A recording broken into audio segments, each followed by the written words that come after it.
Americans have long seen their soul, their failures and their triumphs, through their writers. No other country has produced such a noble body of literature as the United States. Hello, I'm Jane Kaczmarek, and welcome to the Great American Authors Series. In this episode, we will learn about a group of authors that challenged mainstream society's every norm, every assumption, every idea. Gwendolyn Brooks saw that black is beautiful. Salinger and Plath rejected what mainstream society offered to youth and women. Ellison and Baldwin rebuked America for its treatment of black males. Kerouac and the Beat Generation rejected everything about establishment America and looked for a new human potential. And the people who these writers led would be called the baby boomer generation.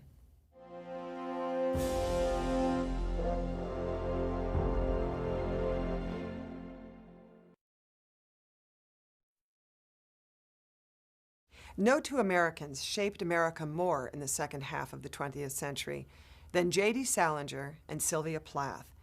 Salinger brought forth the youth generation and its themes of sex, drugs, and rock and roll, and Sylvia Plath set free the American female spirit.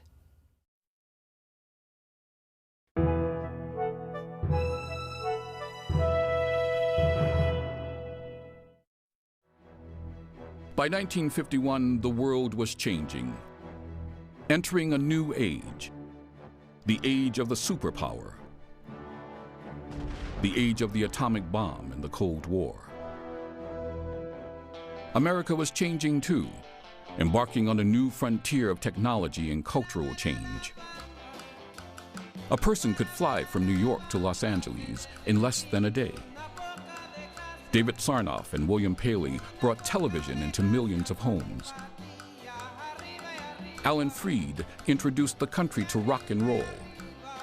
And a new culture was rising, the youth culture that would eventually be called the baby boomers. At the same time, America experienced mass marketing of ideas through inexpensive paperback books. Paperbacks, affordable to anyone, would be the iPods of the 50s, and they made new authors and new ideas available to anyone, especially teenagers. For the first time in American history, a great number of teenage boys and girls had leisure time and money to spend. Along with this new age, this new frontier, was a new frontier in writing. A fresh generation of writers, men and women, who saw their own lives and the country in a new way. They saw themselves alienated from the rest of the country. And they saw the country as not living up to its dreams, as a soiled system that needed change. These new writers would become the spokespersons for the youth of America, for the baby boomers. J.D. Salinger was the first of this new generation of writers. He was born January 1st, 1919 in Manhattan, New York. He would become the first popular novelist to question what had happened to American ideals and beliefs. His father was Jewish, and his mother, though half Scot and half Irish, renamed herself Miriam and passed as Jewish. Salinger did not find out about this deception until after his bar mitzvah. Years later, deception by adults would play a very big role in his most powerful book, The Catcher in the Rye, written in 1951. It is the ultimate introspective examination of what drove post-World War II American children.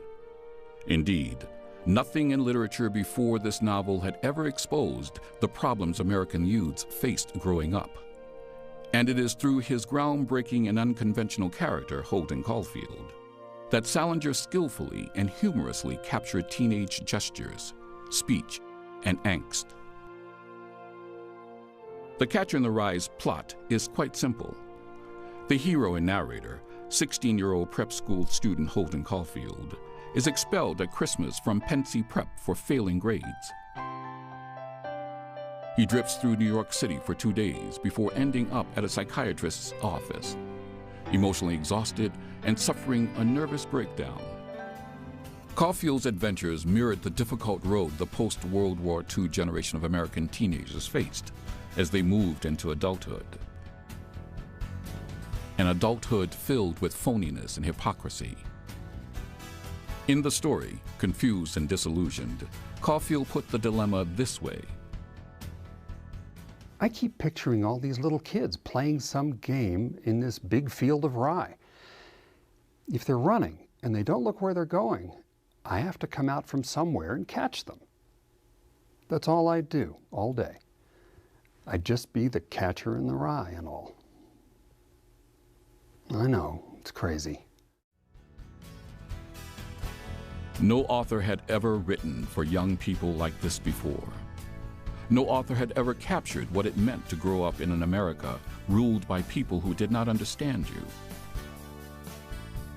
Indeed, the novel was so powerfully written, with such great insights for the youth culture and the baby boomers who would follow, that through Caulfield and his experiences, Salinger would set into motion the distrust of American institutions that characterized the 1960s. Beat generation authors like Jack Kerouac, 60s radicals of the Berkeley free speech movement, and anti-war protesters like Abbie Hoffman saw within themselves Holden Caulfield. Like Salinger, Sylvia Plath spoke to America's baby boomer generation, emphasizing the painful feelings that young women, artists, misfits, and rebels felt while growing up.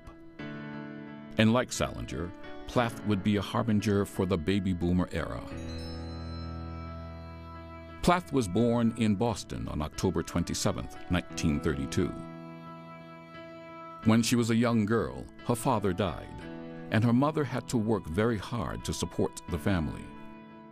Plath graduated from Smith College in 1955, and over the next 8 years, her poetry and short fiction told, through vivid images, ironic wit, and sharp insights, the pain she was feeling. In particular, her poems Daddy and Medusa dramatized the troubled relationships young girls have with their parents. Ariel and Lady Lazarus eloquently spoke of despair. But it was Plath's fiction masterpiece, The Bell Jar, that ripped through the carefree mom's apple pie version of life that many Americans had come to expect. In The Bell Jar, published in 1963, a college student becomes disillusioned with her friends and herself when she discovers all of their values are false. Disgusted and depressed with her hypocrisy, she attempts suicide and fails. Afterwards, she finds a more meaningful reason to go on living. The silence drew off, bearing the pebbles and shells and all the tatty wreckage of my life. Then at the rim of vision, it gathered itself, and in one sweeping tide, rushed me to sleep. Plath battled depression and mental problems all her life. Still, she married in 1956 at the age of 24, taught college, and gave birth to 2 children. However, at the young age of 32, after many failed attempts, she succeeded in committing suicide on February 11, 1963. In 1981, Plath's The Collected Poems won the Pulitzer Prize for Poetry, nearly 20 years after her death. As for Salinger, his second novel, Franny and Zoe, in the same vein as The Catcher in the Rye, was an instant success. Then in 1961, he did the unthinkable. He retreated to rural New Hampshire, where he has lived into the 21st century, a virtual recluse refusing interviews and continuing to write, but publishing nothing.